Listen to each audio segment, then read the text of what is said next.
Assalamualaikum and greetings. So my name is Farisa Hanis, and along with my team members Khairunisa as well as Fadlin, we will be presenting about the differences between Malaysia culture as well as United Kingdom culture in terms of academic teaching and learning styles. So I'm starting off with the introduction, and I can say that firstly, Western thought is linked to modernity, while Eastern mentality is linked to traditionalism. And this has been one of the findings from past research. And moving on, the Eastern and Western academic institutions differ in terms of learning styles, and along with that, or in reference to that, Asian culture concentrates more on memorization before application, whilst the Western culture puts an emphasis on understanding through inner plays first. So we will go deeper into that as I am passing this on to Kairunisa. I will be explaining the cultural element differences, and for this we'll be using the Hofstede's cultural dimension. Hofstede provides a cultural overview with four criteria, which are the power distance, uncertainty, avoidance, masculinity, femininity, and individualism, collectivism to help assist in teaching in classes. But only the power distance and individualism, collectivism factors will be focused on for this research. So, the power distance represent the degree to which a population differential power distribution in organizations and conflicts with the authority is said to be uncommon in cultures with a larger power distance, and whereas people in smaller power distance cultures are more, they tend to be more disrespectful with the figures of authority. According to Hofstede's country comparison in 2021, the UK scores at 35 power distance, which they believe everyone should be treated as equal, and there is no hierarchy, while Malaysia scores a full 100, which suggests that Malaysia recognizes a hierarchical system in which people have their position and no further explanation is needed. So when the power distance is applied in the classroom, UK's teaching style is more on to student-oriented, where students are supported to be independent learners, given that the teacher provided them with a brief outline, while Malaysia's teaching style still remain teacher-centered. As for the individualism and collectivism, it is a factor that defines how cultures are formed into a community, as well as they assume responsibilities and reliances on groups.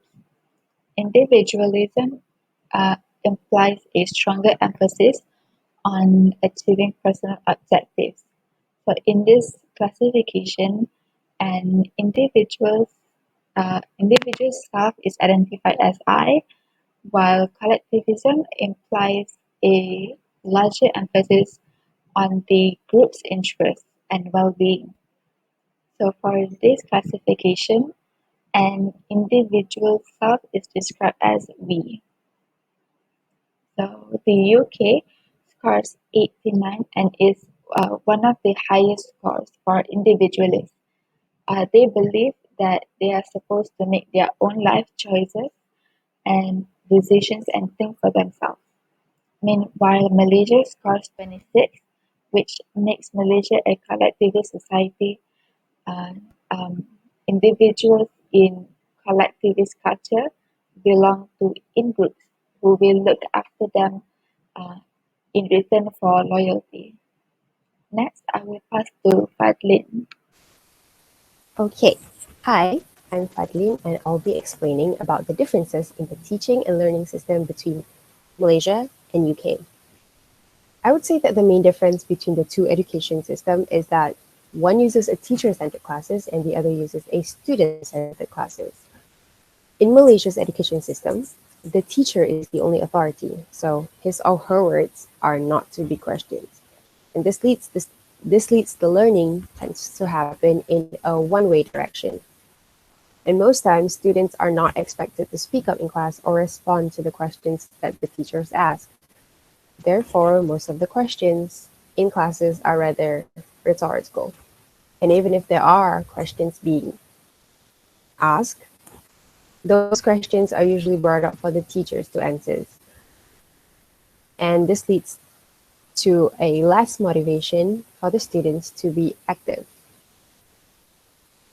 and could also lead to a phenomenon where the students sleeping in class.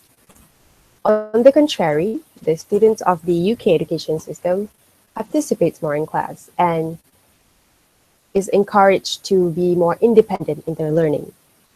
They would often have class or group discussions where they can freely express their opinions and share their ideas, which are valued.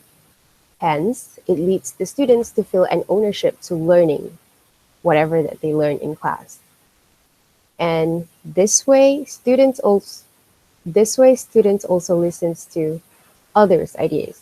So they learn not only from the teachers but also from their peers. Other than that, teachers are seen as more of a facilitator that guides and assists them rather than an authority like in our education system. That's for the teaching. But in learning, in the two system also varies in terms of how the students learn.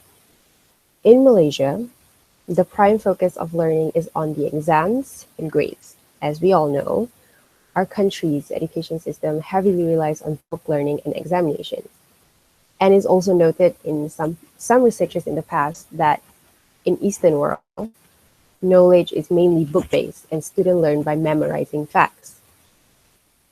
Although memorizing helps in performing tasks that requires quick and precise thinking because it's all in your head, but due to the lack of time, this knowledge is often forgotten after a short period of time. Like after your exams, you usually would forget everything that you have learned. So because of this, there is a lack of efficiency in applying and analyzing while solving a problem. Since examinations is our main standard to evaluate, so certificates and high scores are the main outcome, which leads the students being consumed in a competitive world by comparing their scores. And it also became a standard to evaluate one's ability. It became the only standard to evaluate one's ability. On the other hand, UK learning system takes a slightly different approach with it, which is comparatively more relaxed, and they aim for a deeper understanding of a concept. Students are more encouraged to make mistakes and errors, which they would later reflect upon and remediate for themselves or with their teacher's help. And this kind of system focuses on honing their skills and promotes using logical thinking, discussions, and research work. The UK education system also encourages students to pursue their true interests in producing, which produce a broad range of skills and areas of expertise. Last but not least, the differences between these two education systems is their classroom size. In Malaysia, many schools have a larger class size, which is about 40 to 60 students, as compared to a much smaller classroom in the UK, where it's often no more than 25 to 30 students. And larger classrooms means that there is less flexibility in terms of room arrangement, group discussions, and activities. Not only that, the teacher also find it hard to give a one-on-one attention to the students because due to the large class size. So in order to be successful in such classroom setting, the only key is to work hard and struggle. Seriously, there's no other way. On the other hand, with a smaller class size, teacher is able to differentiate instructions more effectively to cater to the learning needs of each student. So it shows that one-on-one focus is much appreciated by both students and teacher alike. that is all from me. I'll pass to my next team members. So, in conclusion, we can see that there are two different cultures that have two unique styles of teaching as well as learning. And we have to say that every student have their own individual preferences, their own way of learning, and as well as their own way of adapting to new learning styles. And this goes the same to every teacher when it comes to teaching. So, in summary, in order for us to better promote students' learning and enhance their learning outcomes, culture should be viewed as a motivator rather than a barrier to learning.